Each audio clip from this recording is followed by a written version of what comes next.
hospital no he trabajado hoy día. Estaba vacío. Claro. No, Pero él dice, no, normal. Los muchachos me han pedido que iba a ser normal. ¿qué? Ya, yo creo que empezaremos.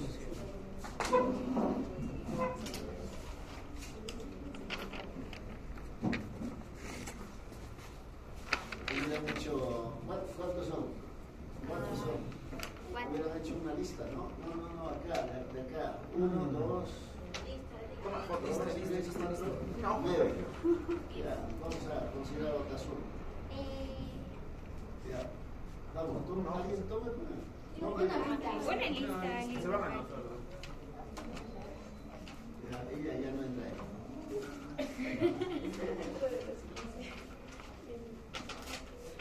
Alguien ya no.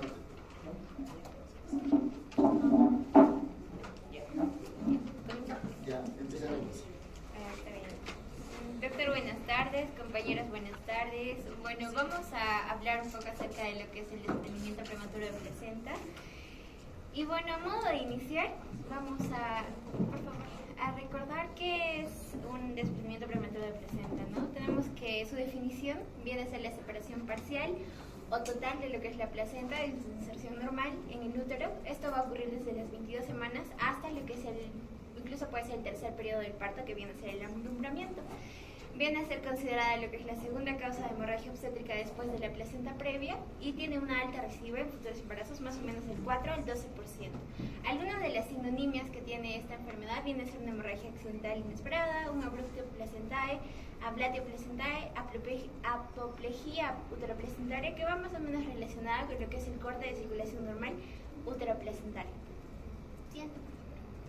A modo de recordar un poquito, más o menos cómo va relacionada la fisiopatología, es que tenemos que recordar cómo va la circulación normal de lo que es la placenta o uteroplacentaria, ¿no? Tenemos que recordar que la principal irrigación para lo que viene a ser el útero viene a ser de parte de lo que es la arteria uterina, la cual va a tener dos ramas que viene a ser la arteria uterina derecha e izquierda, las cuales van a pasar por lo que es el ligamento ancho, van a anastomosarse con lo que es la arteria ovárica hasta formar lo que son las arterias arcuatas o arqueadas, y estas van a penetrar lo que es el miometrio, van a rodear circunferencialmente lo que es este tercio, y luego penetrar directamente hacia lo que es el lumen uterino, formando lo que son las arterias radiales, y pues ya tener una comunicación uteroplacentaria, ¿no? A donde va relacionada lo que es la fisiopatología del desprendimiento, generalmente va a afectar lo que es la decidua basal, y bueno, desde ahí va a funcionar lo que es la fisiopatología de esta, ¿no? Siguiente, por favor. En lo que es la fisiopatología tenemos tres factores importantes. Mi compañera ya les va a explicar un poco más a grosso modo, pero yo les voy a mencionar.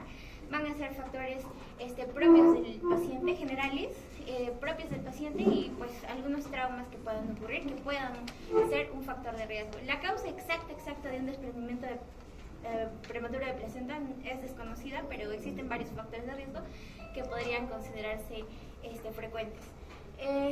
Dentro de los factores de riesgo generales tenemos lo que es un antecedente ya de un DPP, que la paciente sea fumadora, alcohólica, que tenga uso de cocaína o hipertensión, y también otro que va relacionado con lo que es la preeclampsia, pero esto ya es un factor específico de la paciente, ¿no? Esto generalmente va relacionado con lo que son cambios vasculares. Por lo normal sabemos que va a haber una conexión vascular entre lo que es la cara materna de la placenta y lo que es el lecho vascular del útero, ¿no? Y otro que puede ir relacionado con lo que es el estiramiento del útero. Como sabemos, el útero viene a ser un músculo, es elástico, puede tensionarse, elastificarse y pues no sufrir grandes fallas, ¿no? En cambio, la placenta viene a ser un órgano estable, un órgano que si tú lo golpeas, pues obviamente no se va a adaptar a ese movimiento o a ese golpe que haya recibido. Pero el útero sí. Entonces, como vienen a ser dos capas unidas, juntas, si el útero viene a deformarse, la placenta no va a poder seguir ese mismo ritmo y pues puede desprenderse. Otros factores que puedan jugar un papel importante, pero ya también en el cambio de forma del útero, vienen a ser la preeclampsia, el polidramios, que al aumentar la cámara uterina, pues deforman el útero. Lo que es una múltiple gestación también deforma el útero. La descompresión abrupta de lo que es el útero también puede ser a causa de un golpe. o tal vez lo que es un cordón umbilical corto, ya que al momento de que el feto vaya a moverse, pues va a tener que tensionar este cordón y a jalar la placenta. Otros que también se podrían considerar vienen a ser accidentes automovilísticos, fallas, violencia familiar, que pues ya vienen a aumentar lo que es la presión abdominal y a desconfigurar lo que es la forma normal de lo que es el útero. Todo esto va a ocasionar lo que es un desprendimiento prematuro de membrana, que también ya lo vamos a explicar en la siguiente diapositiva. Bueno, ¿cómo funciona todo esto? Es que va a haber un cambio, mencionamos, ¿no?, que son dos factores importantes, que uno viene a ser el cambio en la morfología de los vasos sanguíneos y otro en la morfología del útero. Va a haber un vasoespasmo uterino seguido de una relajación, la cual va a formar lo que es una congestión venosa y rotura arterial. Generalmente sí son los vasos residuales, pero también pueden ocasionarse la rotura de los vasos fetoplacentarios, pero muy raramente. Esto van a formar lo que son colecciones o hematomas dentro de lo que es la decidua basal. Generalmente la sangre se va a acumular dentro de esta capa, donde va a estar entre la unión de la placenta y el útero, va a ocasionar que ésta se expanda. Como hay una mayor presión de sangre, la sangre ingresa, ¿no?, a gran presión y pues va a separar aún más. Puede separar totalmente o parcialmente la placenta del útero, y también puede ocasionar la intravasación de esta sangre al mismo miometrio, ocasionando que tome una contextura dura, a lo que se le conoce como el útero de Corbelier o el útero leñoso, ¿no? Esto va a observarse como la contracción tónica del útero, y pues el útero se vuelve como duro como la leña o la madera y bastante sensible. Esto va a aumentar lo que es la presión intrauterina. Conforme va avanzando, puede comprometer lo que es la circulación placentaria y provocar lo que es un estado de hipoxia fetal. A ver, hasta ahí una pregunta. ¿Cuál será el tercer periodo del parto?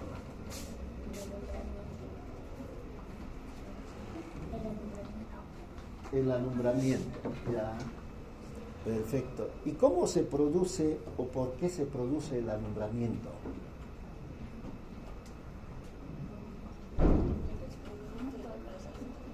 ¿Por qué se produce la placenta? Sí, pues, pero ¿por qué se desprende la placenta? ¿Qué dice Otazú? A ver. Las contracciones, ¿no? Contracciones. ¿Qué apellido? Salas. Salas. ¿Qué dice Salas? Porque ya no tiene sentido que siga ahí, entonces la oxitocina libera contracciones. ¿Será? Entre. Yo creo que no. No, entren. Eso es similar a esto. Bueno, a ver, ¿por qué se produce el alumbramiento? ¿Cuál es el mecanismo del alumbramiento? Se supone cuando el feto está intraútero, el útero está así. Una vez que se produce el expulsivo, ese útero que era así, se reduce. La cavidad uterina se reduce. Por lo tanto, el hecho de inserción placentaria que era así, se reduce. Pero la placenta no. La placenta sigue siendo grande. Como se reduce el hecho de inserción placentaria, los vasos que ingresaban a la placenta, al reducirse, se tensiona, se estira, se jala. Al estirarse, se rompe. Regresa a ver tu día. No, avanza. Ya esto. Entonces, se rompen los vasos. Al romperse los vasos, ¿qué va a pasar? Una hemorragia. A este nivel, a nivel del lecho placentario. Pero ese lecho placentario está cubierto por la placenta. ¿Qué se va a formarse? Por aquí he visto otro hematoma retroplacental. Pero esos vasos que se han roto siguen sangrando. Y va acumulándose detrás de la placenta la sangre. Coágulos sanguíneos. Esos coágulos sanguíneos van disecando la placenta. Y el útero se va contrayéndose cada vez más, de manera de que en el 80% de los casos primero aparece ¿qué? La cara fetal de la placenta. ¿Cómo se llama ese tipo de desprendimiento? ¿Cómo se llama? Schultz. Y va a llegar un momento en que todo se desprende y al final en este tipo de desprendimiento va a salir las membranas. Ya, eso es lo normal. Pero ¿qué pasa en caso de DPP? Si ustedes han revisado, han encontrado seguramente la principal causa de DPP es desconocido. En realidad no se sabe, no se conoce, pero se sabe o se conoce el mecanismo fisiopatológico. Se conoce. Como se conoce el mecanismo fisiopatológico, todo empieza en esto, en el vasoespasmo, a nivel de las arterias o arteriolas espirales. ¿Cuándo vemos? ¿En qué caso vemos ese vasoespasmo? En aquellas gestantes que tienen problemas de presión arterial, elevación de la presión. Se supone que estamos hablando de preeclampsia. Entonces, de todas las causas conocidas de DPP, la principal es preeclampsia.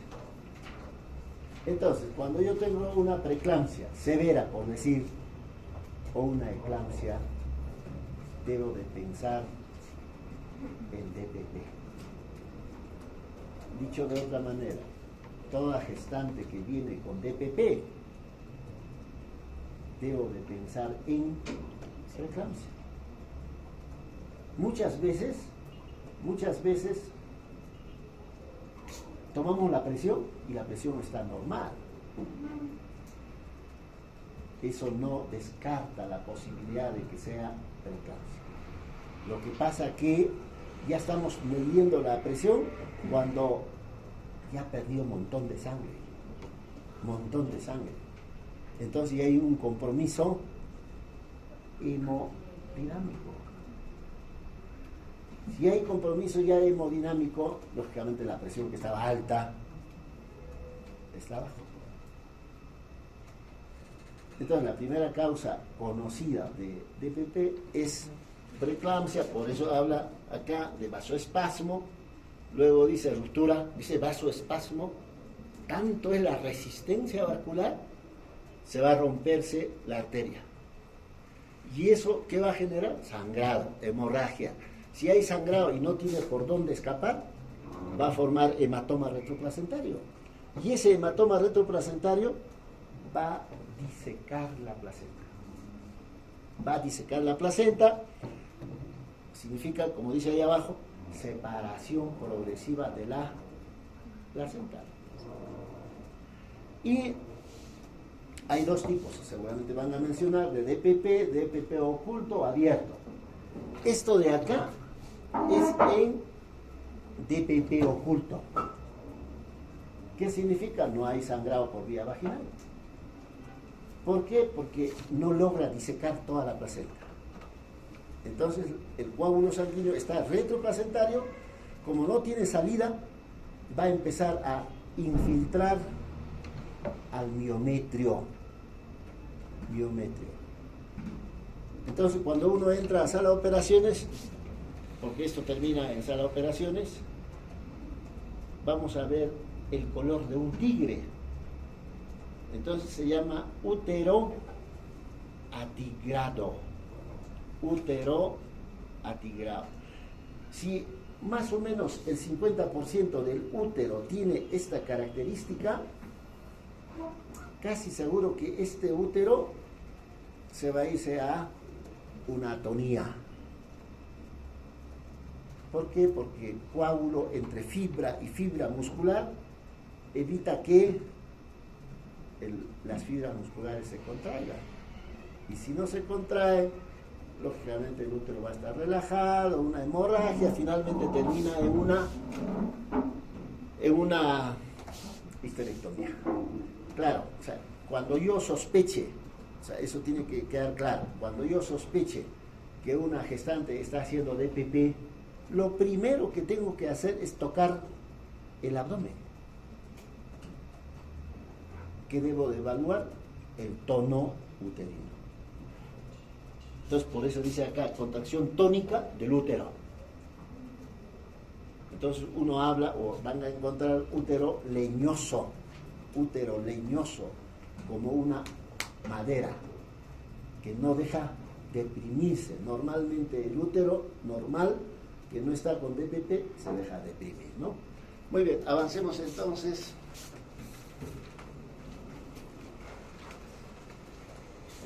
Bien, con respecto a la epidemiología, vamos a ver que la incidencia general es de aproximadamente 3 a 10 por 1000 nacimientos. En cuanto al extremo superior de esta cifra, vamos a tener a países como Estados Unidos y a Canadá, y en el extremo inferior vamos a tener a países como España o Países Bajos, ¿no? En cuanto a nivel nacional, vamos a ver que la prevalencia es de un 0,7%. Y como ya le mencioné al doctor, un 50% de casos va a ocurrir con un antecedente de algún síndrome hipertensivo. Vamos a ver que la recurrencia en este caso se va a dar de 10% después de un episodio y de un 25% después de 2 episodios. Con respecto a los factores de riesgo, vamos a ver que tenemos al desprendimiento previo. En varios estudios menciona que un desprendimiento previo va a aumentar hasta en 93 veces el riesgo de que en un segundo embarazo también ocurra lo mismo. En cuanto a la hipertensión, vamos a ver que el riesgo aumenta 5 veces más, y en algunos artículos también menciona que el tratamiento antihipertensivo también va a servir para que no haya desprendimiento. En cuanto a las anormalidades uterinas estructurales, vamos a ver que las más frecuentes son anomalías congénitas, y también va a estar relacionado el consumo de cocaína. Se dice que esto se da por un mecanismo de vasoconstricción. También tenemos al tabaco como uno de los factores de riesgo importantes, y también al antecedente familiar, que se dice que una gestante que tenga una hermana mujer que también haya sufrido de desprendimiento previo, es muy probable que esto también tenga este problema, ¿no? Ya.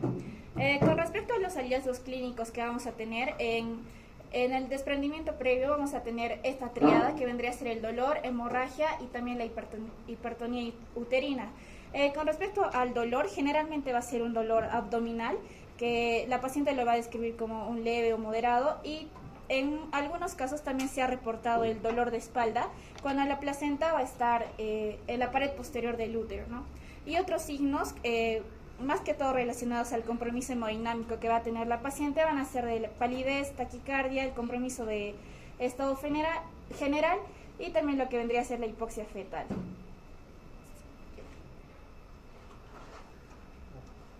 Ya. Con respecto a los hallazgos de laboratorio, vamos a ver que va a haber un pequeño grado, cuando hay un pequeño grado de separación, en este caso no va a estar relacionado con ninguna anomalía en cuanto a las pruebas de hemostasia, pero cuando va a haber una separación de más del 50%, vamos a ver que vamos a tener a la coagulación intravascular diseminada. Esto se va a dar, bueno, este es un hallazgo patológico por la excesiva generación, en este caso, de fibrina y por lo que vendría a ser la trombosis. Vamos a ver que va a tener diferentes manifestaciones clínicas, como vendría a ser signos de trombosis microvascular, signos de hemorragia y también en sus formas fulminantes algunas manifestaciones trombóticas, ¿no? Ya. También tenemos un algoritmo de diagnóstico de coagulación intravascular diseminada. Esto es importante porque en la clasificación vamos a ver que en algunos grados también lo van a mencionar, ¿no? Podemos también tener hallazgos en lo que vendría a ser un hemograma, un grupo, bueno, es importante pedir en este caso el grupo sanguíneo, el factor RH, el perfil de coagulación, nivel de glucosa, urea y perfil hepático. Ya, con respecto a la clasificación vamos a tener dos. La primera, que va a ser la clasificación de Pei, que el 0 va a ser que es una paciente asintomática, que se diagnostica al realizar el examen de la placenta en el alumbramiento. El 1, que es considerado como leve, que va a haber metrorragia escasa y desprendimiento placentario del menos de 25%, ¿no? Vamos a ver que un nivel 2 se va a considerar moderado, que en este caso el desprendimiento va a ser del 25 al 50% y no van a existir en este caso trastornos de coagulación. Vamos a tener a un nivel 3 que va a ser considerado como grave, donde el desprendimiento en este caso va a ser mayor al 50% y va a tener complicaciones maternas graves y también puede estar relacionado con lo que vendría a ser la muerte fetal. Ya, tenemos otra clasificación que es la clasificación de Sher, que acá, como mencioné, va a incluir el SID. Esta solo se va a dividir en 3 grados. El primer grado, que va a ser un hematoma retroplacentario o hemorragia escasa, ausente, menos de 150 mililitros y no va a tener un riesgo fetal. El segundo, que es una metrorragia anteparto y va a tener signos clásicos de desprendimiento prematuro. Y vamos a ver que la intensidad hemodinámica también va a estar afectada. Esta en cantidad va a ir de 150 a 500 mililitros. Y la mortalidad en este caso va a ser un poco más elevada. Y el grado 3, que va a tener en este caso hallazgos como el SID, el IRE y hematoma, y esta va a ser de cantidad de más de 500 mililitros y va a estar relacionado con una muerte fetal. Ahora, de esas dos clasificaciones, por ejemplo, bien subjetivo esto, ¿no? ¿Cómo saber cuánto perdió? No hay forma. Pero regresa, esto sí, tanto por vía vaginal, un parto por vía vaginal o por cesárea, uno voltea la placenta y ahí se ve qué por ciento de la placenta se ha desprendido. Porque me imagino al atender el parto, ¿cómo te llamas? ¿Cuál? Marcela. A ver, Marcela, después que se produce el expulsivo, se produce el alumbramiento, ¿qué hace el quien atiende el parto en el alumbramiento? ¿Examina o no examina la placenta? ¿Qué examina? Si examina. ¿Ya?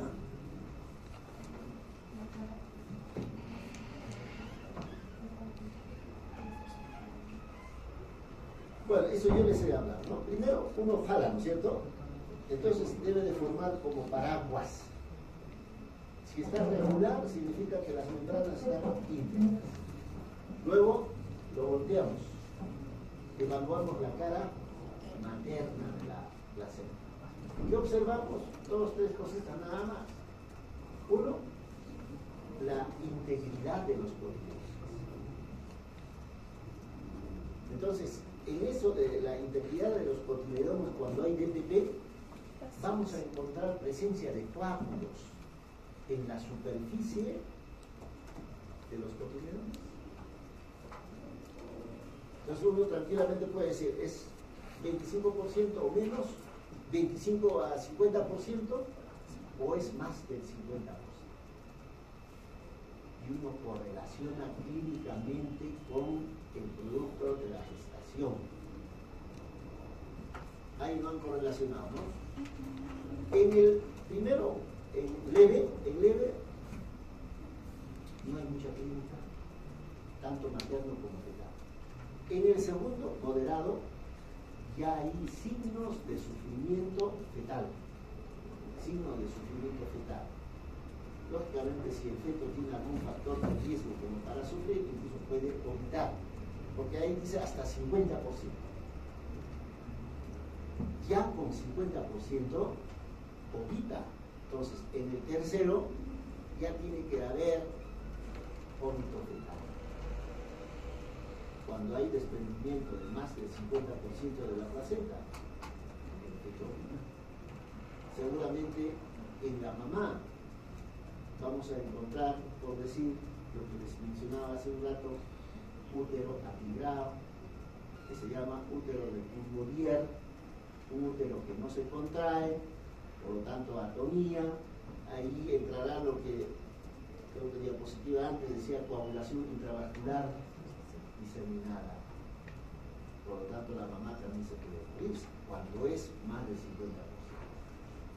Entonces hay que correlacionar esa clasificación con lo que es el bienestar fetal y bienestar materno. Esta es la clasificación que más utilizamos, porcentajes de desprendimiento, que es evidente, o sea, uno lo puede ver. Lo otro es subjetivo, ¿no? Avancemos.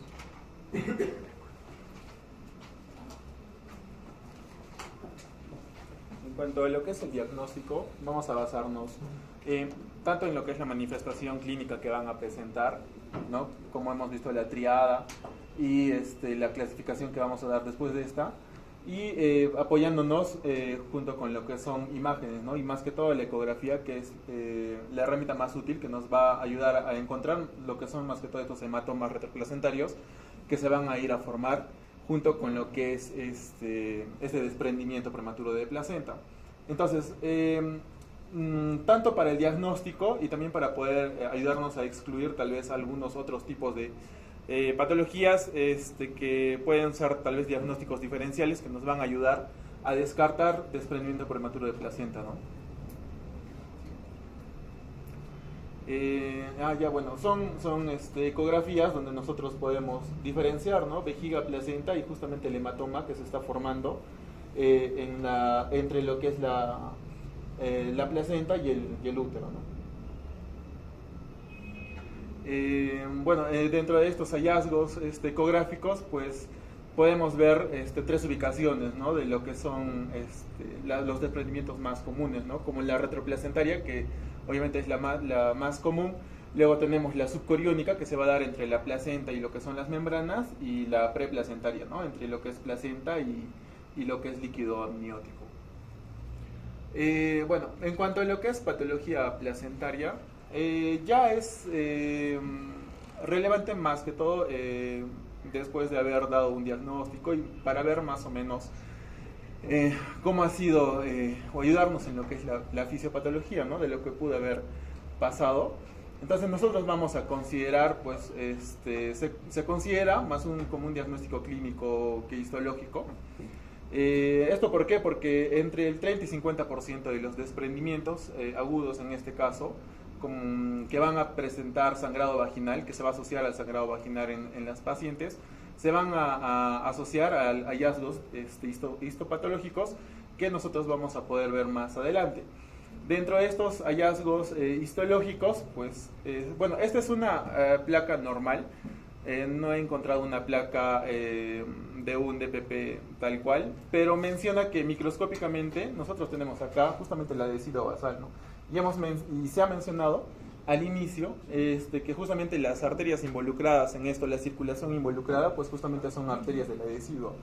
Y donde se va a producir la formación la formación de estas hemorragias, pues justamente va a ser inferior a lo que es esta decidua basal. Entonces, microscópicamente nosotros encontramos la acumulación de sangre justamente debajo, ¿no? De lo que es la decidua basal y la compresión de los espacios intervellosos suprayacentes.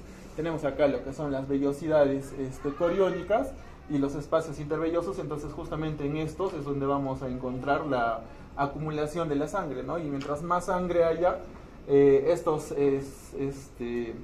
vellosidades coriónicas lo que van a hacer es comprimirse, ¿no? Y agruparse justamente por la sangre que va a haber alrededor de estas.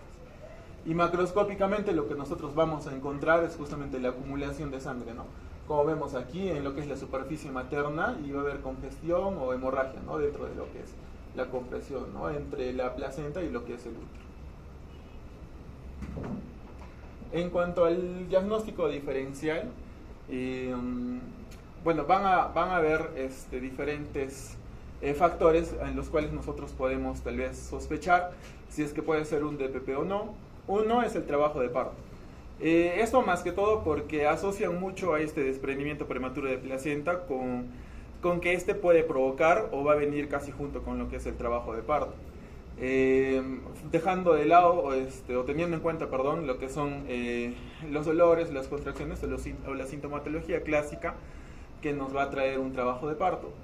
Luego es la placenta previa que se mencionó justo en la anterior clase y nos trae consigo también estos desprendimientos de sangre, ¿no? El flujo de sangre vaginal que podrían hacernos sospechar tal vez de placenta previa o de desprendimiento de placenta, ¿no? Lo que es ruptura uterina, más que todo asociado al dolor que se va a presentar. Y ya bueno, lo que son ecográficamente tal vez hablando, la formación de lo que es el hematoma retroplacentario y el hematoma subcoriónico marginal y lo que es el hematoma subamniótico, ¿no? Ya, ¿qué consecuencias nos puede traer este desprendimiento de materna? Pues justamente como como la madre comienza a perder sangre y esta pérdida de sangre puede ser muy abrupta, muy fuerte y muy grande, trae en la madre alteraciones hemodinámicas, ¿no? Y estas alteraciones hemodinámicas pues justamente repercuten también en lo que es el feto, el bebé. También hay problemas, puede haber problemas de coagulación intravascular diseminada, puede estar asociada a esta, y bueno, un parto por cesárea de urgencia, ¿no? Ya sea por indicaciones fetales o por indicaciones maternas. En lo que son las consecuencias fetales debemos tomar en cuenta mucho que la aparición de este desprendimiento prematuro de placenta trae justamente un aumento de morbilidad y mortalidad perinatal justamente por hipoxia, ¿no? Por esta pérdida de sangre excesiva que va a haber y nos va a traer hipoxia o asfixia e incluso bajo peso al nacer y parto prematuro. Y lo que es la restricción del crecimiento o bajo peso para lo que es edad gestacional al nacer cuando el desprendimiento fue crónico, ¿no? Lo que estuvimos hablando justamente en las anteriores diapositivas estaba más asociado a lo que es un desprendimiento prematuro de placenta agudo, pero también existe lo que es un desprendimiento de placenta crónico, ¿no? Lo vamos a ver en las siguientes diapositivas. Ahora, en cuanto a lo que es esta asfixia fetal dada justamente por la pérdida excesiva de sangre, va a traer esta restricción, ¿no?, del crecimiento y que pueden estar asociados más que todo a secuelas tanto a corto como a largo plazo.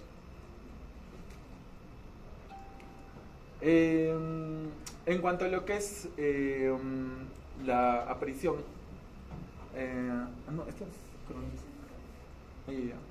en cuanto a lo que es como habíamos visto, ¿no?, desprendimiento prematuro agudo, en el desprendimiento prematuro crónico, en este caso ya también hay un sangrado, pero va a ser intermitente, no va a haber una formación de sangrado de forma muy rápida, sino va a ser de forma intermitente, como el nombre indica, va a ser crónico y no es la acumulación de sangre no es mucha, ¿no? Entonces es relativamente leve y van a tener riesgo a desarrollar pues isquemia placentaria, lo que va a resultar de un oligohidramnios en este tipo de embarazos y restricción de lo que es el crecimiento fetal porque la afección ya es crónica y esto significa que todavía el feto en esas etapas donde haya empezado todavía sigue manteniendo ese desarrollo normal que debería tener, pero ya no va a presentar ese desarrollo normal o ese crecimiento normal. Y bueno, a esto vamos a denominar pues una secuencia de lo que es un desprendimiento crónico oligohidramnios, ¿no?, asociado a ese oligohidramnios que vamos a encontrar. También van a tener riesgo de desarrollar lo que es una ruptura prematura de membranas antes del parto y que es pues otra causa de la aparición del oligohidramnios, ¿no?, que justamente esto es más característico en lo que es desprendimiento crónico. En lo que son laboratorios e imágenes, pues encontramos estudios de coagulación que pueden ser normales y la ecografía que también nos ayuda a identificar los diversos los hematomas y sus diversos lugares donde podríamos encontrar, ¿no? Y exámenes seriados pues que van a revelar restricción de crecimiento fetal y el oligohidramnios. Hasta ahí nomás, a ver, regresa,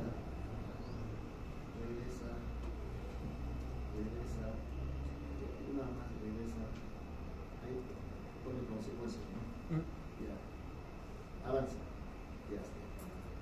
Imagino cuando habla de consecuencias está hablando de complicaciones, ¿no es cierto? Complicaciones maternas, complicaciones fetales. Entonces dice ahí, maternas, pérdida excesiva de sangre. Así como está escrito, ¿me dice algo o no? ¿Cómo se interpretaría? ¿Cómo sería? Entonces, ahí, por ejemplo, cuando uno habla de consecuencias o complicaciones maternas, si hablamos de pérdida excesiva de sangre, por decir, será pues una anemia aguda. Va a generar una hemorragia, va a generar anemia, ¿cierto? Leve, seguramente sin importancia. Si es moderada, sí. También puede ser severa, anemia severa. Cuando ya la gestante llega a presentar una anemia severa, ya va a comprometer el estado hemodinámico. Entonces, ¿de qué estamos hablando? Ya estamos hablando de un shock hipovolémico. Entonces, esa pérdida excesiva de sangre, 2 puntos, será anemia aguda, podrá ser moderada, severa, y también un shock hipovolémico. Coagulación intravascular diseminada si el desprendimiento es mayor del 50% de PPT. 50%. ¿Qué puede generar esto? Todas van a terminar en cesárea. Todas. Seguramente van a mencionar cesárea. Pero solo eso, no pues. Consecuencias maternas, insuficiencia renal aguda. Insuficiencia renal aguda. Pero ¿qué más? Hasta se puede morirse la mujer. La mujer que se muere con DPP, más del 50% se muere. Muerte materna. Ahora, dentro de las fetales, lo mínimo que puede haber, lo mínimo que podemos esperar será sufrimiento fetal. Entonces, empieza con sufrimiento fetal, a veces se omita vómitos fetales.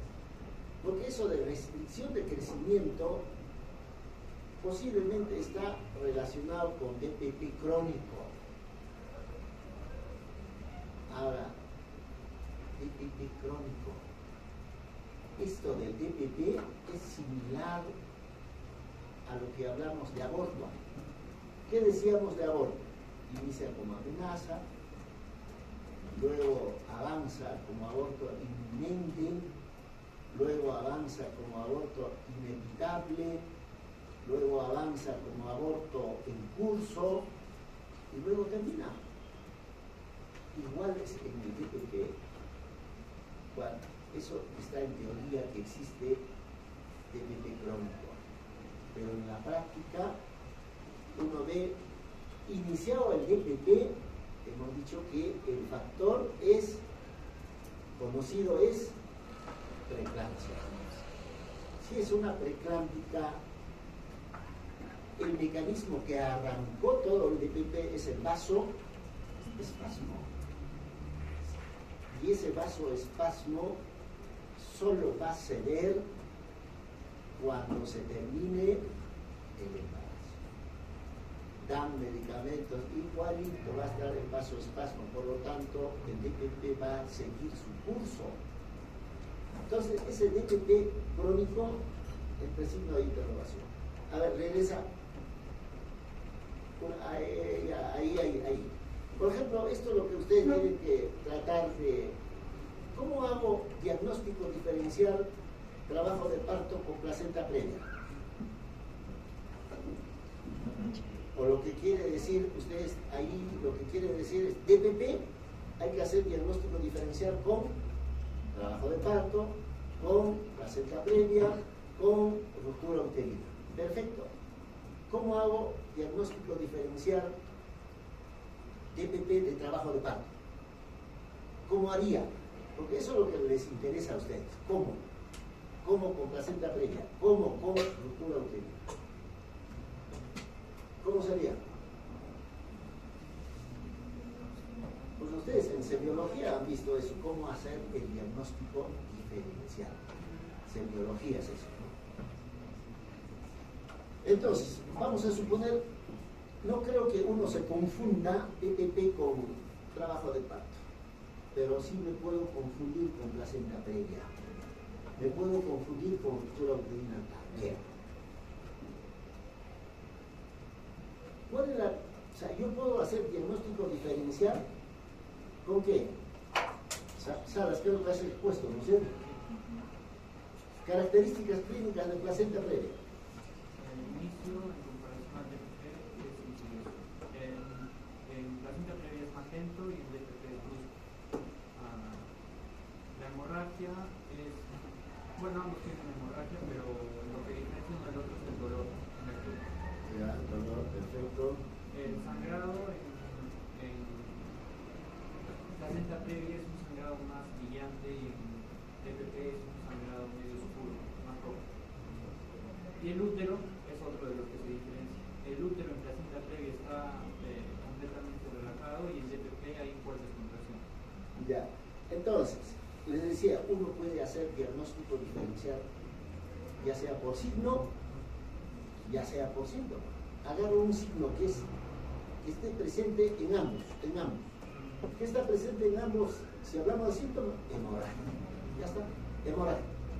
¿Cómo es la hemorragia en DPP? Es sangre oscuro y escaso. Oscuro, escaso, con presencia de pequeños coágulos. ¿Cómo es la hemorragia en placenta previa? Es sangre rojo rutilante. Rojo rutilante. ¿Qué puede ser escaso? ¿Qué puede ser moderado? ¿Qué puede ser? Va a depender. Pero además, en caso del DPP, este sangrado se presentó hoy día y no se presentó ayer, una semana, 2 semanas antes, no se presentó. Hoy día se presentó. Mientras en placenta previa hay historia de hemorragias que van presentándose 18 semanas, ceden, 22 semanas, otra vez cede, otra vez se presenta, se hospitaliza, cede. O sea, es una historia de hemorragias que se van presentando semanalmente, cada 2 semanas, cada rojo, asociado a que, en caso de placenta previa, no hay dolor. No hay dolor. Vale decir, no hay contracciones uterinas. Mientras en DPP va a haber contracciones uterinas. Incluso la que va a diferenciar a un trabajo de parto normal. Contracciones uterinas muchas veces por encima de 5 contracciones. Una taquisistolia. 6 contracciones, 7 contracciones, 6 contracciones, 7 contracciones. En caso de DPP.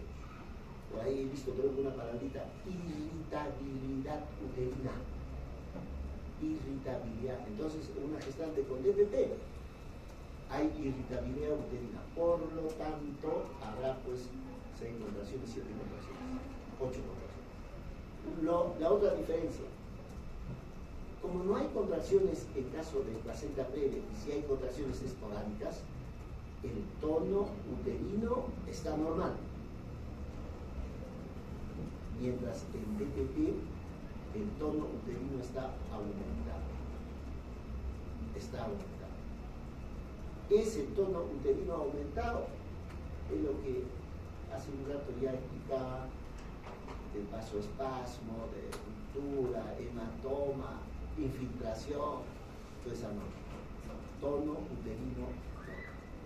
Y lo otro que nos diferencia en caso de placenta previa, yo puedo al realizar maniobras de Leopold encontrar, diferenciar partes fetales. ¿Por qué? Porque el útero está fofo, está relajado.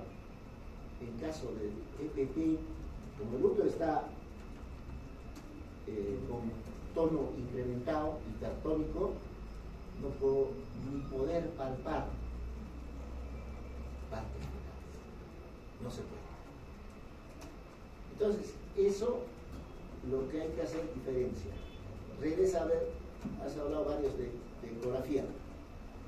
Por ahí. En placenta previa, las 2 patologías con las que hay que hacer diagnóstico diferencial es placenta previa y DPP. La ecografía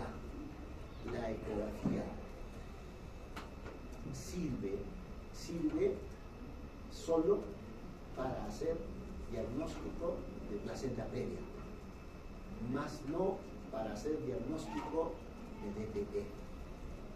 El diagnóstico de DPP es solo clínico. Características de la hemorragia, características del tono, características de las contracciones, características de la frecuencia cardíaca, presencia o ausencia, sufrimiento, solo clínico.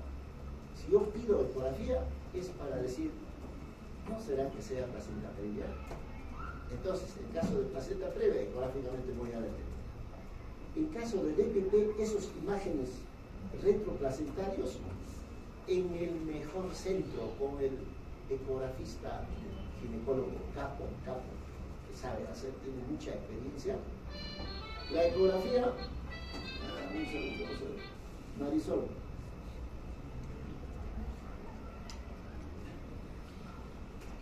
Dime.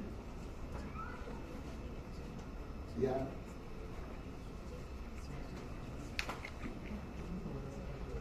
Ya hemos quedado, ya, escucha, hemos quedado los que están participando en la danza, tienen permiso pues creo que a las 4 empieza hasta que termine, ya, de 2 hasta que pases, pues una vez que pases, me imagino, no, por más que irán en el primer puesto, no se irán a festejar, entonces te vas directo al hospital otra vez. Ya, hay permiso, eso hemos quedado ya. Tienen permiso los que van a participar en la danza, los residentes tienen permiso. Ya, hasta luego. Ya, entonces, en los mejores centros, con el ecografista más capacitado, solo en el 25% de gestantes que tienen DPP, uno puede decir que tiene DPP ecográficamente. Dicho de otra manera, de 100 mujeres que tienen DPP, solo en 25 yo puedo detectar ecográficamente DPP. Por lo tanto, no sirve. O sea, la ecografía no sirve para ayudarme en el diagnóstico de DPP. Pero sí, la ecografía es básico, es fundamental en caso de placenta previa. Si hay placenta previa, ya no habrá pues DPP, pues, ¿no? Piña sería placenta previa y DPP a la vez. No. Hago ecografía, digo que es placenta previa, ya no hay DPP, descartado. Muy bien, hasta ahí que recuerde de las diapositivas. A ver, avancemos.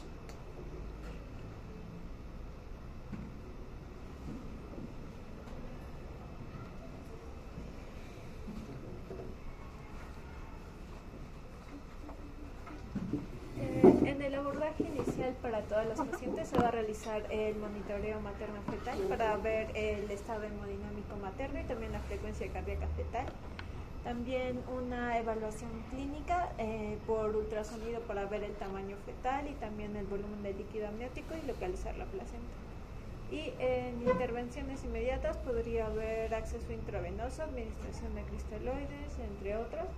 Y bueno, dentro del monitoreo materno-fetal vamos a evaluar primero el ritmo cardíaco fetal, ya que esto nos va a avisar si hay algún signo de sufrimiento fetal. Luego observamos la hemodinámica materna, entre ellos presión arterial, frecuencia cardíaca y también el estado en general para ver su estabilidad. Se realiza la cuantificación de la pérdida de sangre y también una evaluación ecográfica y un examen físico para descartar otras causas de sangrado. Dentro de las pruebas de laboratorio, bueno, las esenciales sería un hemograma completo, tipo de sangre y también estudios de coagulación. También se realizan estudios para función renal y hepática, ya que pueden verse afectados estos órganos. El manejo de las anomalías de la coagulación y también se inicia un protocolo de reposición de productos sanguíneos, como transfusiones de sangre y plasma. Bueno, en las consideraciones de anestesia y medicamentos, se realiza la notificación al equipo de anestesia en caso se tenga que iniciar una posible cesárea. Si es menor de 32 semanas, se administra sulfato de magnesio para la neuroprotección. También se realiza profilaxis de estreptococo de grupo B y menos de 34 semanas a 36 con 6 días se administran corticosteroides prenatales si es que hay probabilidad de parto dentro de los próximos 7 días, a menos que el parto sea inminente, es decir, en cuestión de minutos o pocas horas. Y también una inmunoglobulina anti-DEP en el caso de que sea una paciente con RH negativo. Ya, antes que pases a la si yo hago diagnóstico, ya sea clínico o ecografía de DPT, eso de corticoides ya no encaja. Porque ¿cuánto tiempo necesito para que los corticoides actúen? 24, 48 horas. 48 horas. 48 horas, si es que realmente es DPT, ya está muerto la mamá y el feto. 48 horas necesitamos cambiar.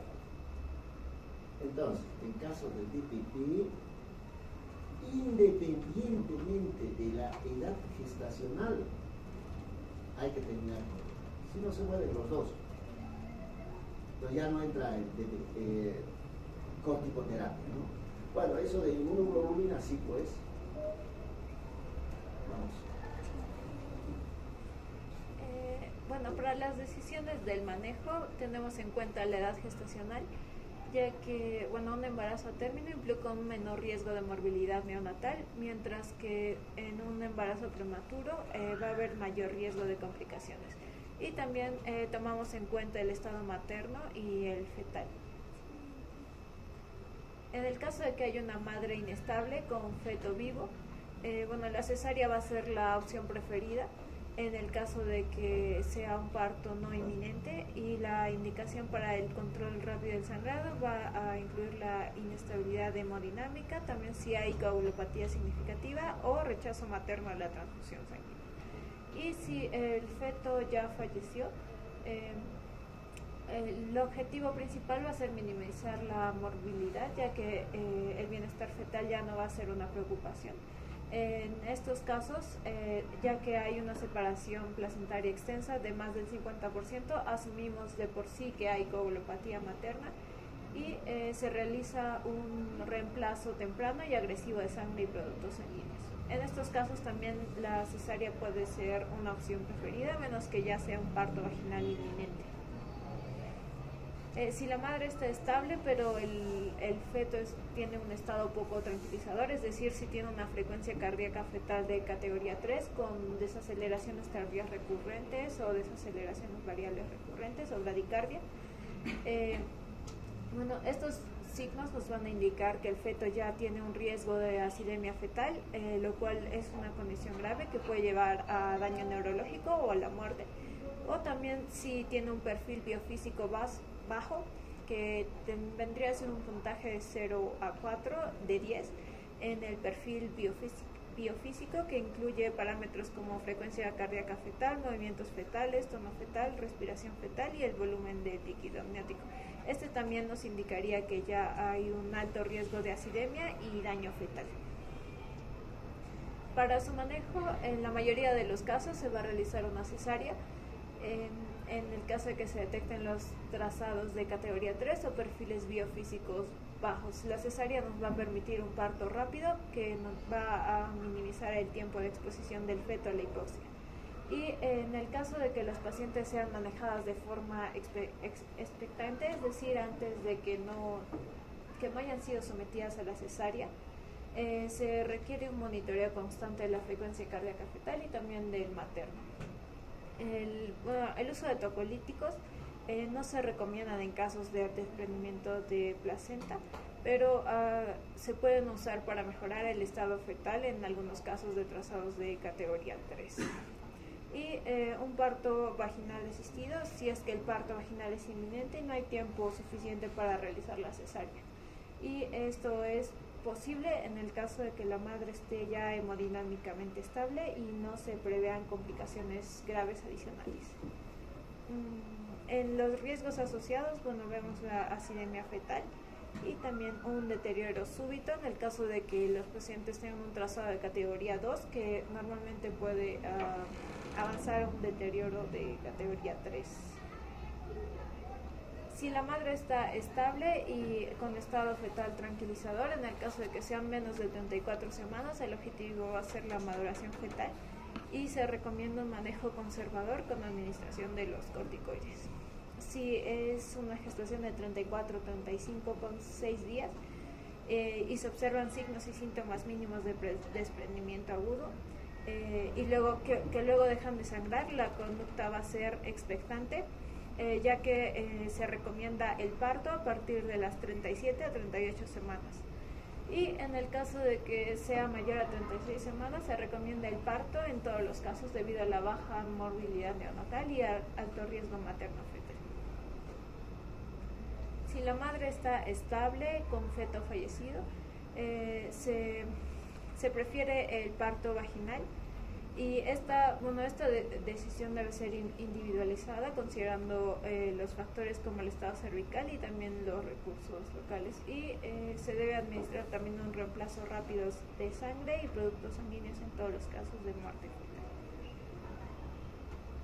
En los problemas posparto, observamos el útero de Kuller, que es, ya lo mencionó, que aparece una extravasación de sangre en el miometrio y puede aumentar el riesgo de hemorragia posparto y también requiere un tratamiento agresivo. También podemos tener atonía uterina, en la cual el útero ya no tiene la capacidad para contraerse y detener el sangrado, y también una hemorragia posparto, un examen patológico de la placenta y el análisis de gases de cordón umbilical, que nos van a ayudar a evaluar la gravedad de abrupción y determinar también sus causas subyacentes.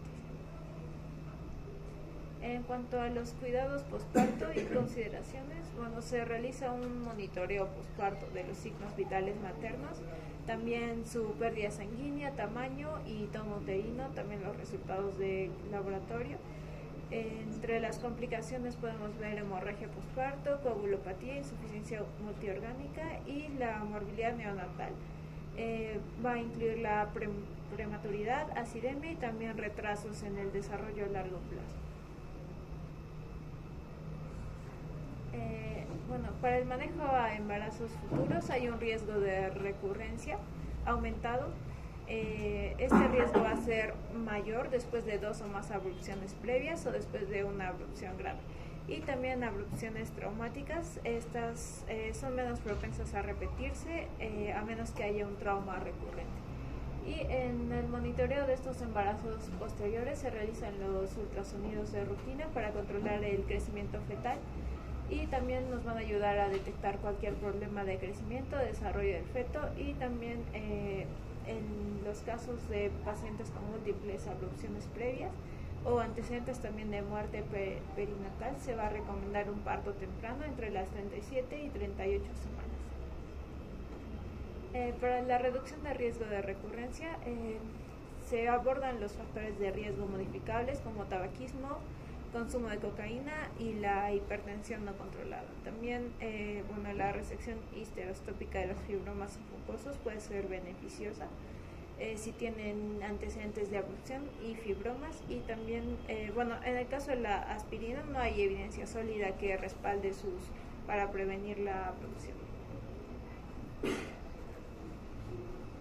Muy bien, ¿alguna pregunta?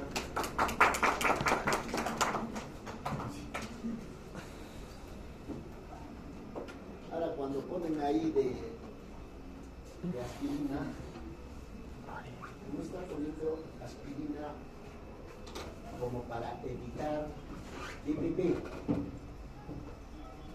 ¿Para qué creen que se ha colocado eso? Para evitar hemorragia. Coagulación vascular. Hemorragia, sangrado. ¿Para qué creen? A ver.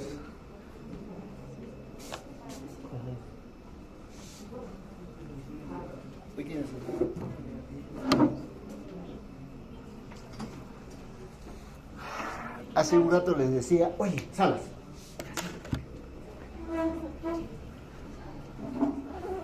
Hace un rato les decía de los factores que se conoce preeclampsia.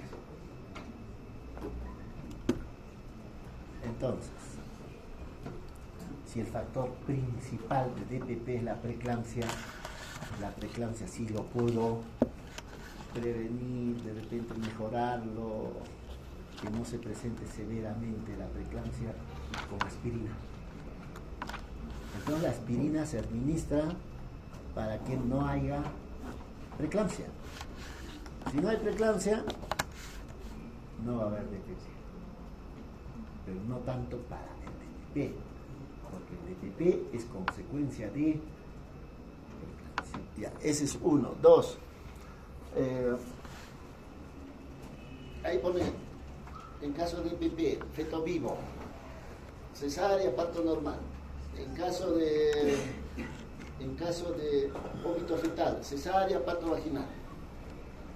Sí, pues, desde el punto de vista académico, ahí van a encontrar que puede ser parto vaginal, feto vivo, cesárea y parto vaginal.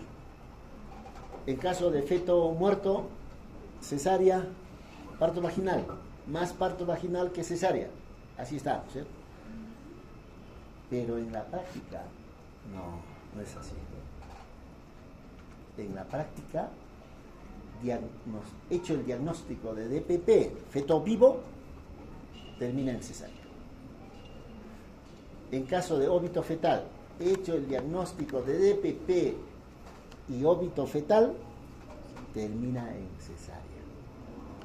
Porque cuanto más tiempo el DPP, va a haber alteraciones de factores de coagulación. Y si hay alteraciones de factores de coagulación, casi seguro que se muere la mujer. Se muere. Entonces, aún con feto muerto, nadie se va a correr el riesgo de dar opción parto vaginal o de inducir. Nadie. El feto ya está muerto. Pero si le doy opción a parto vaginal, ¿cuánto dura pues un parto vaginal? Toma ya, en el mejor de los casos, 8 horas.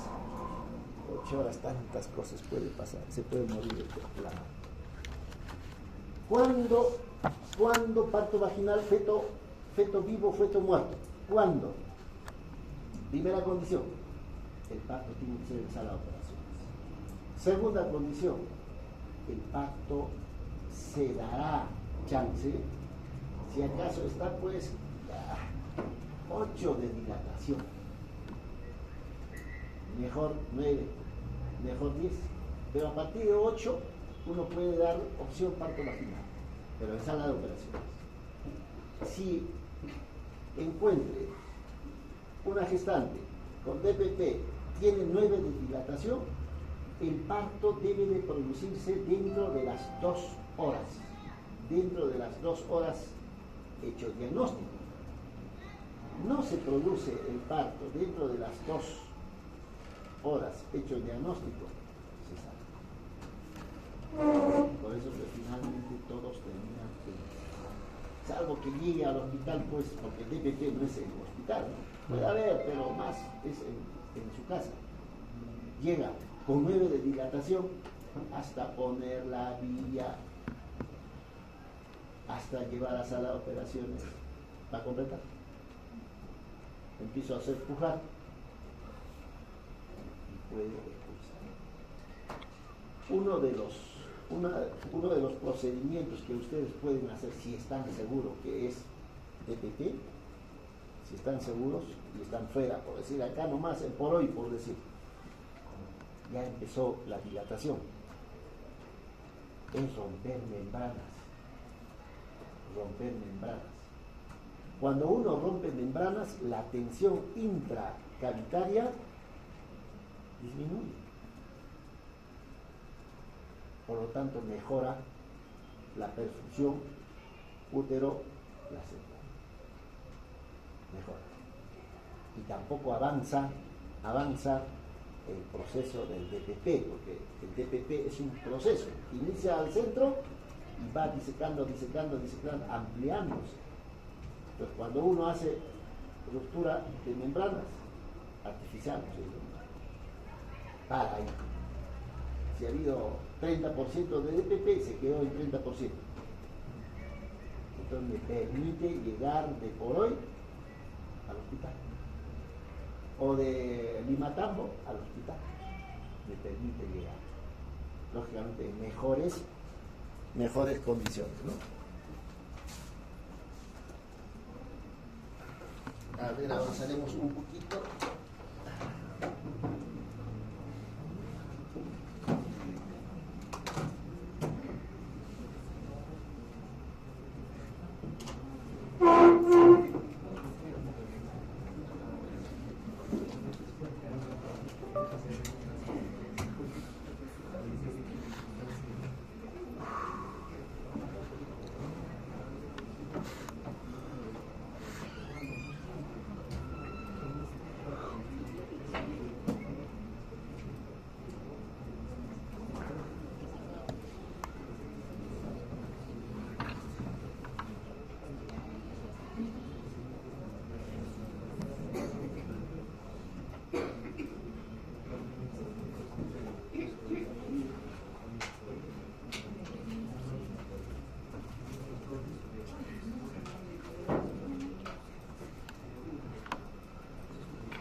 A ver, ¿cuántos de ustedes han visto embarazo ectópico? O todos ya. Algunos sí, algunos no.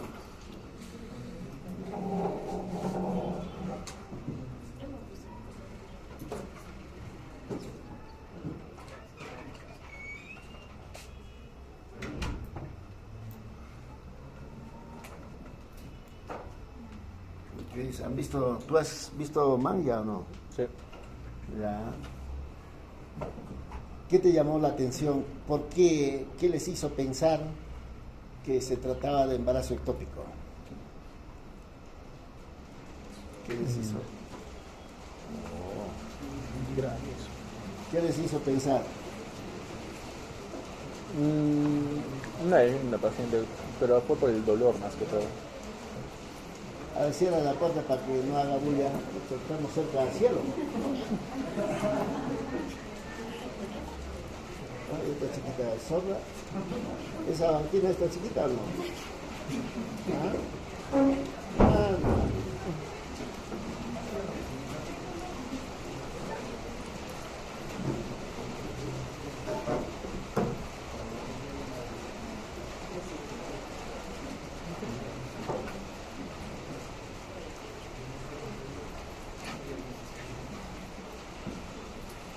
Yo creo que hay salones en el primer piso, vas a tener que gestionar, ¿eh?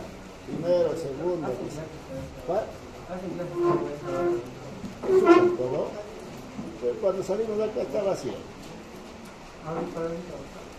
No, pues para la para la siguiente. Porque acá, mira, si viene, todo se escucha, ¿no? Se escucha uno. Y encima bloquea.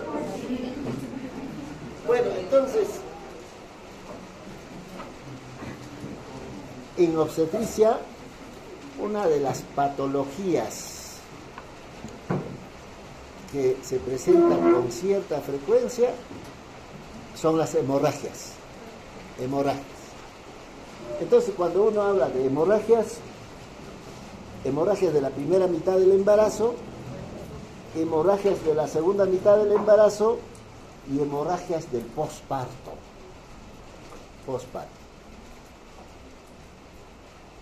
Dentro de las hemorragias de la primera mitad del embarazo está el aborto, está el embarazo ectópico, está enfermedad trofulástica gestacional.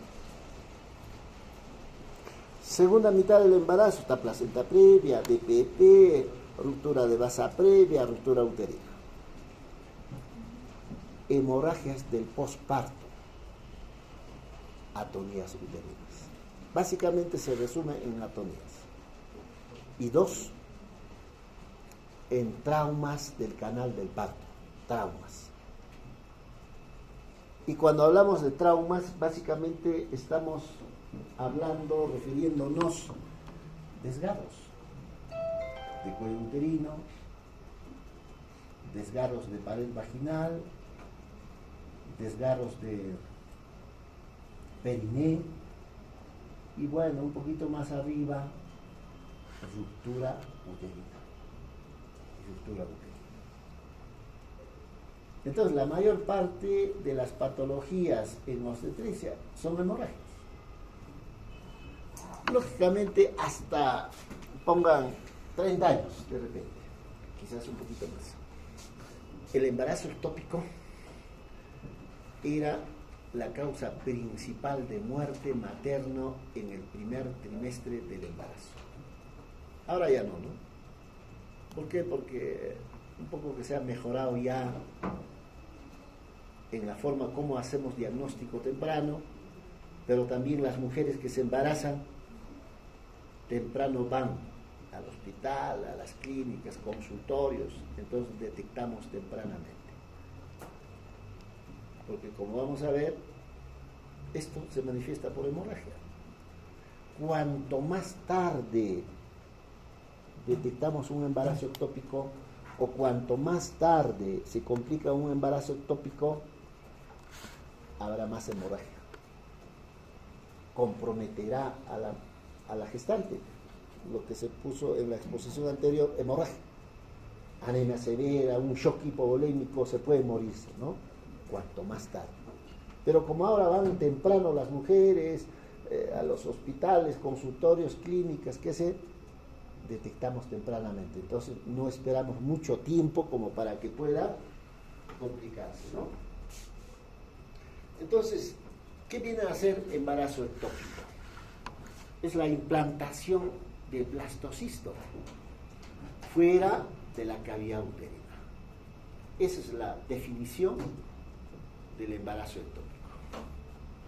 Porque lo usual es que la implantación sea acá, ¿no? A nivel de la cavidad uterina. Pero en este caso, fuera de la cavidad uterina. Y cuando uno habla de embarazo ectópico y localización, la principal zona o el lugar donde se implanta es a nivel de las trompas. ¿En qué porcentaje? 95%.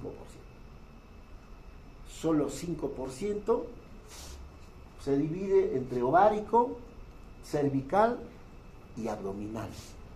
5% a nivel del ovario, a nivel del cuello uterino y a nivel abdominal.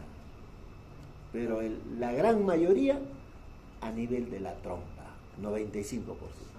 Ahora, si hablamos a nivel de la trompa, se puede localizarse el embarazo ectópico a nivel de la zona ampular. Puede localizarse a nivel del istmo. Puede localizarse a nivel de las fimbrias, de la zona infundibular. También a nivel intersticial. Lógicamente, de estas 4 porciones de la trompa, la gran mayoría a nivel ampular. A ese nivel se va a localizarse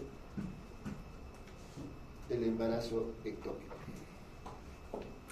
Desde el punto de vista epidemiológico, últimamente la incidencia se ha incrementado de embarazo ectópico, ¿no? Se ha incrementado. Ahora uno se preguntará, ¿por qué últimamente más embarazo ectópico comparando hace 10 años, 5 años? Probablemente se deba a todo esto, ¿no? En la actualidad se ve con cierta frecuencia, comparando con antes, mayor EPI, enfermedad pélvica inflamatoria. Ahora ustedes por curiosidad averiguarán por qué ahora hay más EPI comparando hace 10 años. ¿Por qué se las alas? O Tú.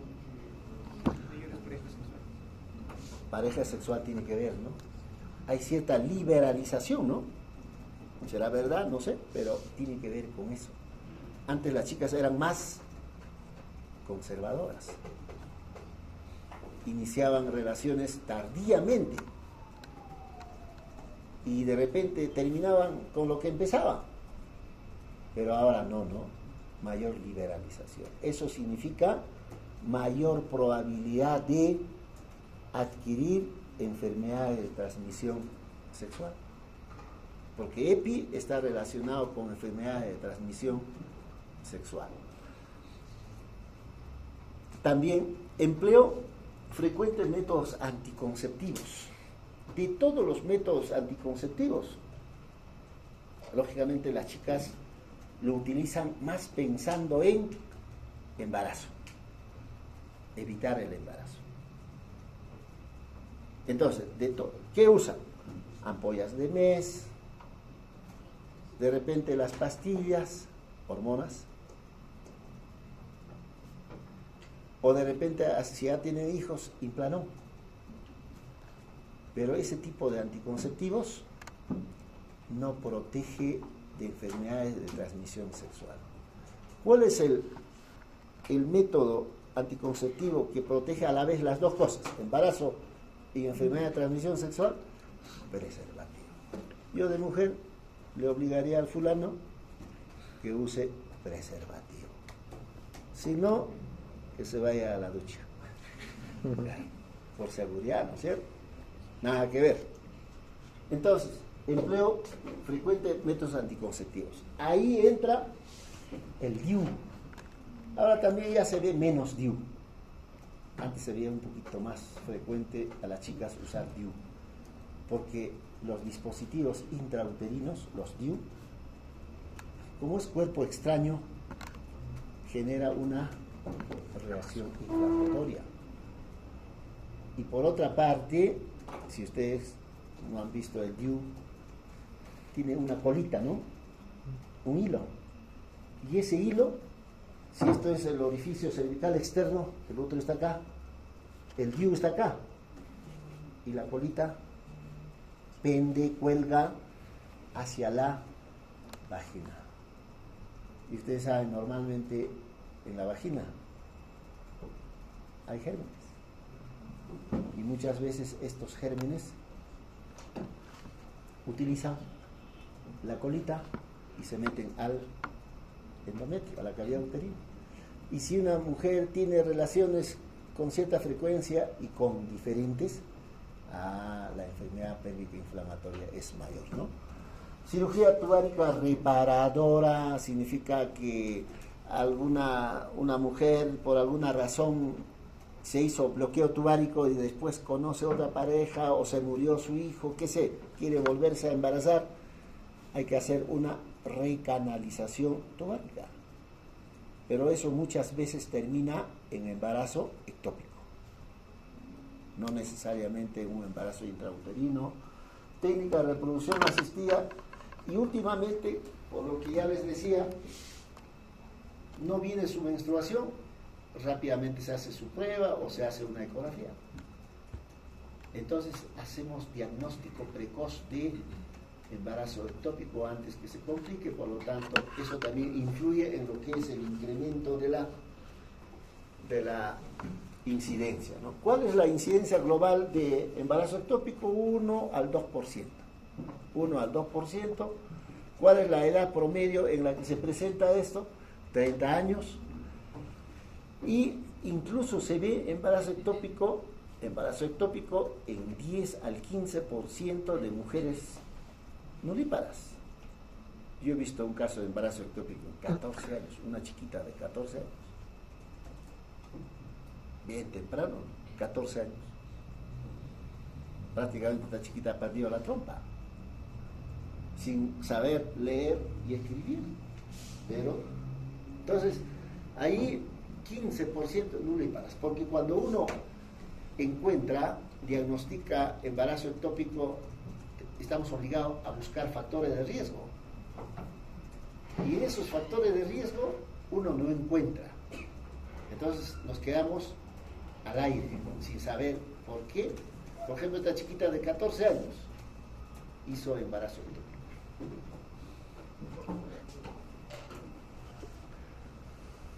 ¿Quiénes tienen embarazo ectópico? Mujeres que una de estas presenta factores de riesgo.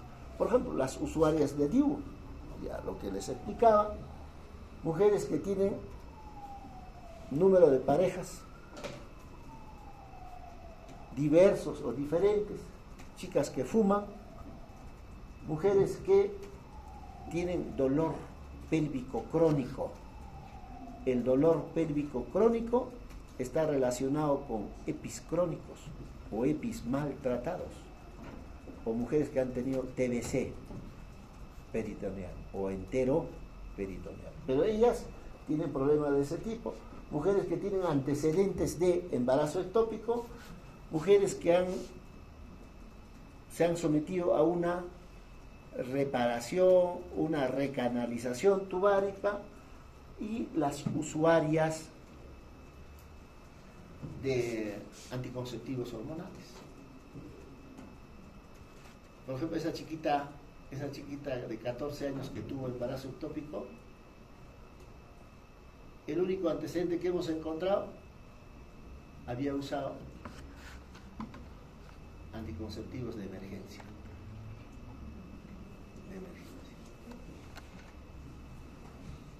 ¿Cómo se usará, Mania, tú que eres especialista? ¿Cómo se usará ese anticonceptivo? ¿Cómo se debe usar? No debe pasar 24 horas, pero muchas veces dicen que si toman a las 41 72 el efecto ya es bajo, y al año una vez, si no me equivoco. Una vez al año. O sea, no una vez, sino no pueden tomar muchas veces, no pueden tomar de forma seguida. A ver, tú que eres especialista, a ver, ¿cómo será? ¿Ah?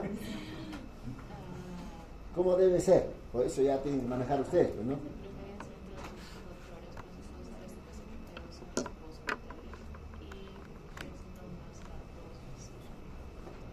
Ya, bueno. Entonces, lo que está escrito no se debe usar después de 72 horas. No. De esos 72 horas, de preferencia, si han planificado tener una relación, pues incluso antes, ¿no? Minutos antes de tener relaciones. O cuanto más cerca a la relación, mejor. Significa cuanto más cerca, 30 minutos después, una hora después, y a medida que va alejándose, ya va perdiendo su efectividad. Ese es uno. Dos, ¿qué hace esos anticonceptivos de emergencia? Evita la ovulación.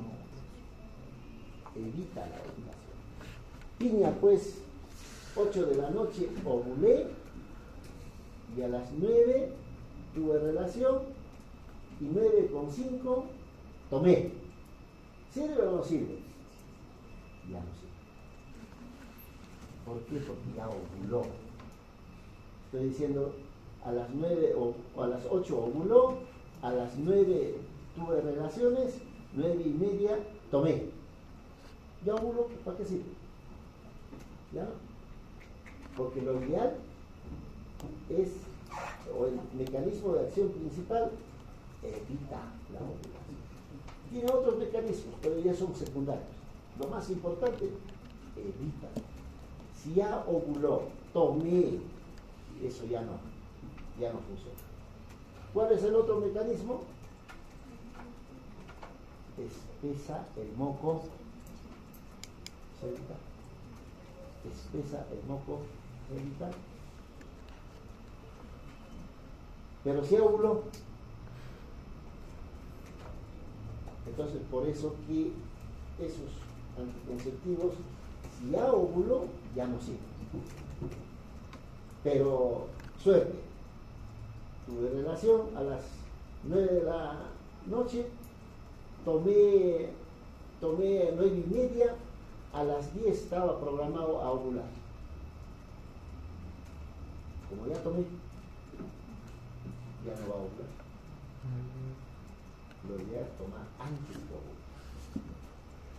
Entonces, esa chiquita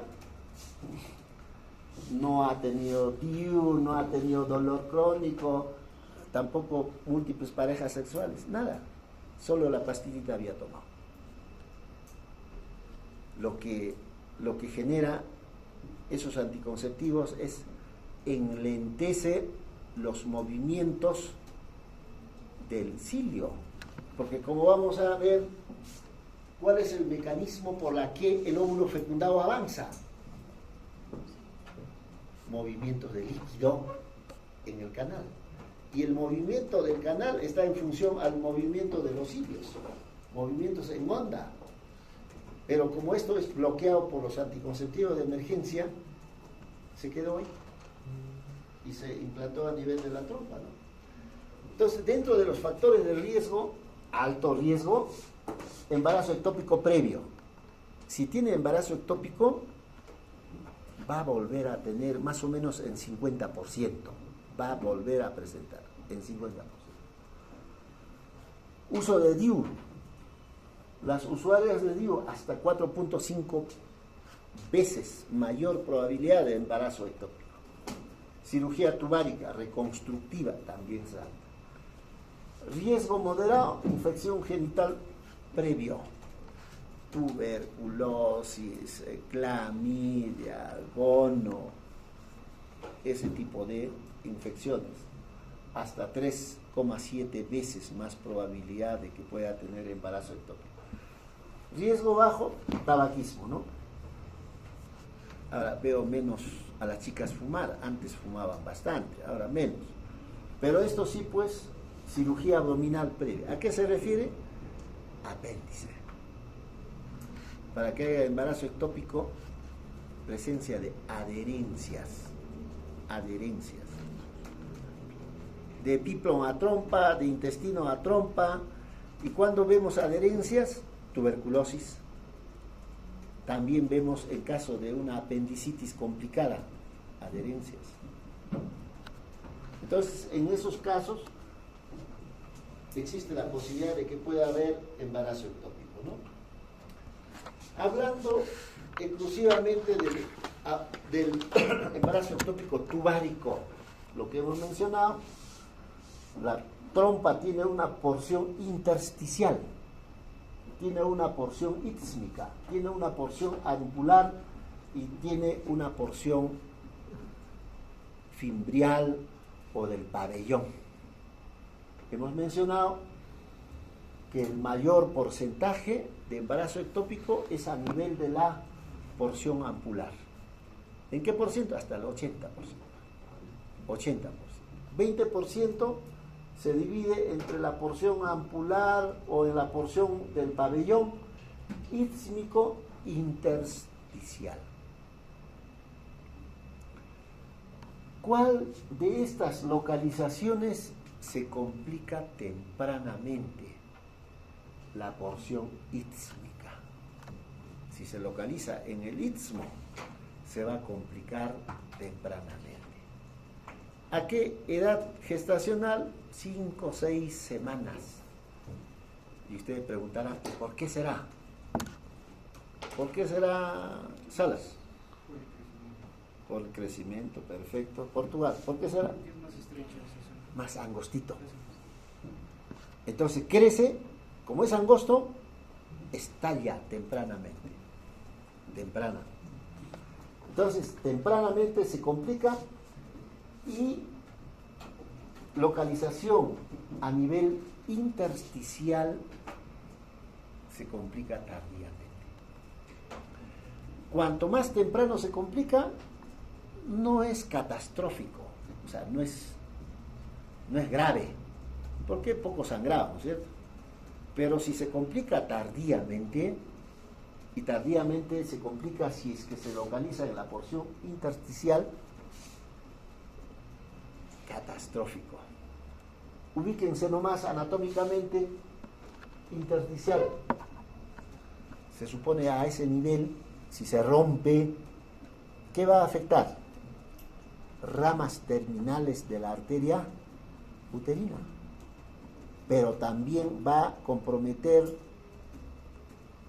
rama uterina de la arteria ovárica. Entonces una hemorragia masiva. Se puede chocar, se puede morir. ¿Qué significa tardíamente? 10 semanas, 11 semanas. Y lo otro, cuando el embarazo ectópico está localizado a nivel intersticial y esta localización está más tirado hacia la cavidad, a veces puede terminar el embarazo con un feto vivo a las 40 semanas. ¿Por qué? Porque cuando crece, se va acercando a la cavidad uterina. Puede terminar en un feto. Lógicamente, si esta localización es más hacia el ostium interno, porque esto es el ostium interno y esto es el ostium externo, ahí sí va a reventar, se va a romper, va a estallar ahí en la hemorragia, ¿no? Normalmente, estamos hablando de un embarazo normal, la fecundación se produce a nivel de la porción ampular. Ese es el lugar donde se produce normalmente la fecundación. A partir de acá, como vemos en la gráfica, en la figura, empieza a migrar ya el óvulo fecundado hacia la cavidad uterina. En el transcurso se convertirá pues en mórula, blastocisto, ¿no? En el transcurso. Migra. Luego se va a implantar ya a nivel de la cavidad uterina en este tiempo. Más temprano será 6 días, más tarde será 10 días. ¿Qué se llama eso? Ventana de implantación. Entonces, la ventana de implantación, si hablamos una mujer que ovuló a los 14 días del ciclo, 14 más 6, ¿cuánto será? 20. Y más temprano. 14 más 10, 24.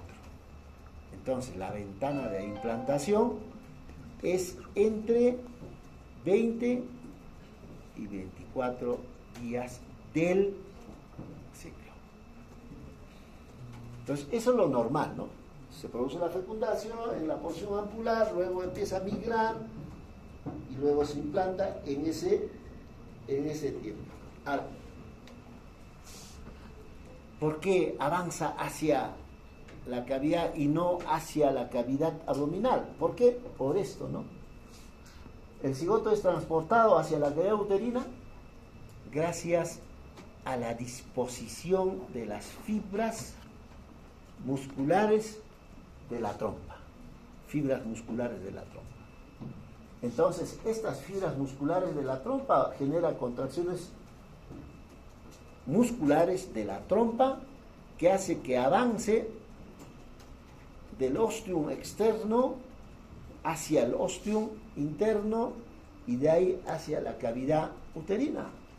Pero además, estas contracciones generan ¿qué? Movimiento de los cilios, de las células de esa zona. Y los cilios hacen esto, ¿no? Pero además, como hay movimiento de cilios hacia abajo, genera movimiento de líquido, porque a nivel de la luz de la trompa hay líquido. Y ese líquido avanza hacia la cavidad uterina. A la vez, el movimiento del líquido de esta zona va a arrastrar el óvulo fecundado hacia la cavidad uterina.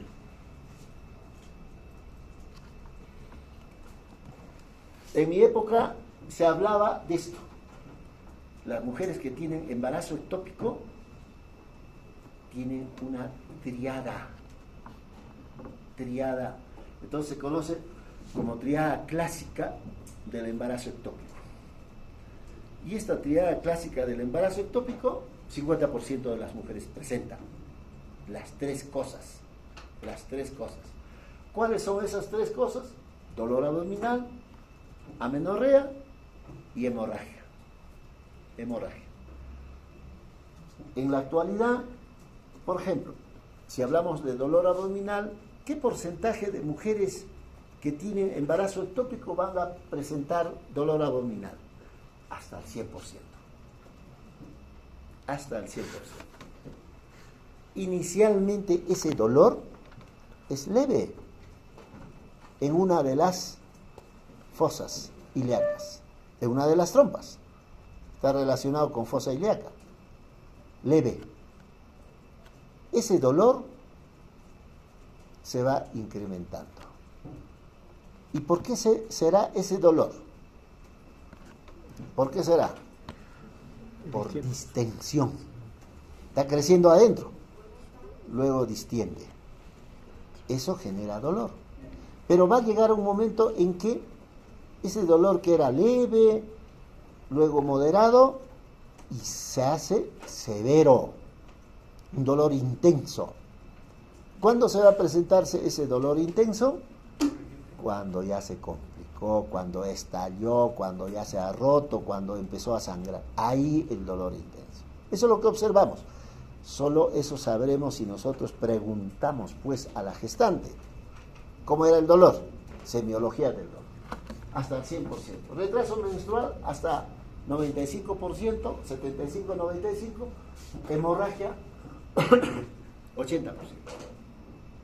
Cuando uno habla de embarazo ectópico, hay dos tipos de hemorragia.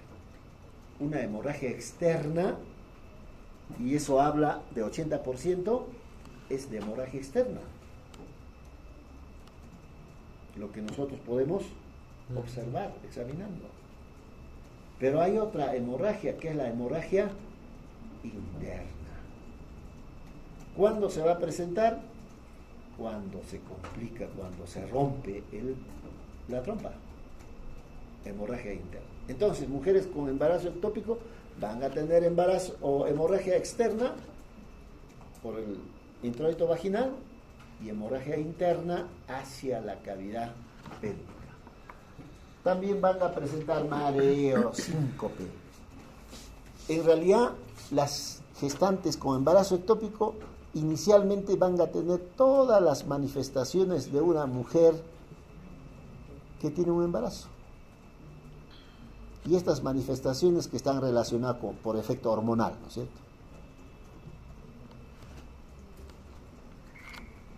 Entonces, ¿cuándo va a presentar síncope?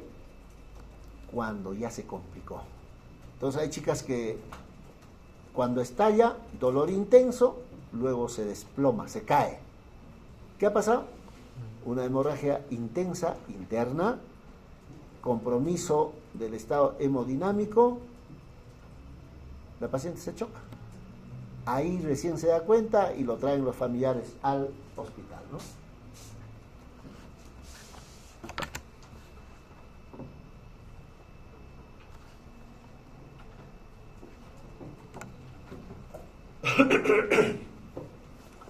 Entonces, cuando uno habla de síntomas generales en caso de embarazo ectópico, inicialmente va a haber manifestaciones clínicas relacionadas con cambios hormonales, igualito que una gestante con embarazo intraútero. Va a tener un poco de cansancio, antojos, picazón en la areola, en los pezones, disnea, hipotensión, frío, igualito. Pero también el útero va a crecer. Inicialmente el útero aumenta de dimensiones, el útero crece. Y si es una gestante, una mujer delgada, al hacer el tacto vaginal, podemos palpar en una de las trompas una masa. aun cuando todavía no sea complicado. Entonces, inicialmente en caso de embarazo ectópico, el útero aumenta de tamaño, habrá a nivel vaginal, a nivel del cuello uterino, el signo de Chadwick. ¿Recuerdan, no es cierto? ¿Cómo es? Cianosis a ese nivel. ¿No mira? Cianótico. Ah, está gestando. Habrá manifestaciones generales. Hago tacto y encuentre una masa. Si dice que duele, tiene que llamarme la atención, ¿no? Eso no lo voy a encontrar en una mujer un poquito gruesita, ¿no? No lo voy a encontrar. En delgada sí lo voy a encontrar. Y cuando hay un embarazo ectópico va a tener diferentes evoluciones. Una de las evoluciones es que se produzca un aborto tubárico. Otra evolución es que la zona donde se ha implantado crece, luego estalla, ruptura tubárica. Otra evolución espontánea del embarazo ectópico significa se resuelve espontáneamente el embarazo ectópico. Se resuelve. Esas son las evoluciones de un embarazo ectópico. Yo creo que hasta ahí nomás. ¿A qué hora podemos marcar la salida? Hasta que baje 50 será. Tiene que hacer a las 5 en punto. Debo de llegar. Ahí nos quedamos. El miércoles hay una asamblea de docentes. No voy a la asamblea, me descuentan 500 soles. Entonces tengo que ir. Pero eso no significa, para la alegría de ustedes, que no vamos a hacer clases. Sí vamos a hacer clases, pero en la Arapa. Entonces yo soy más mosca. Voy, pico mi tarjeta, o sea, hay que firmar y me arranco. Y voy a la clase con ustedes. Entonces, en la Arapa. Entonces, ahí en la Arapa los salones están botados en estudios generales. Yo hacía clases en piso 5, creo, sí. 5º piso, 7º piso. Consigues tú. Entonces, yo voy a picar en la asamblea 2:45. Hago tiempo hasta las 3, me salgo y me voy al salón, para no descuidarnos. Pero si acá hago, no, imposible. Entonces bajo la Arapa, a la vez lo hago las dos cosas.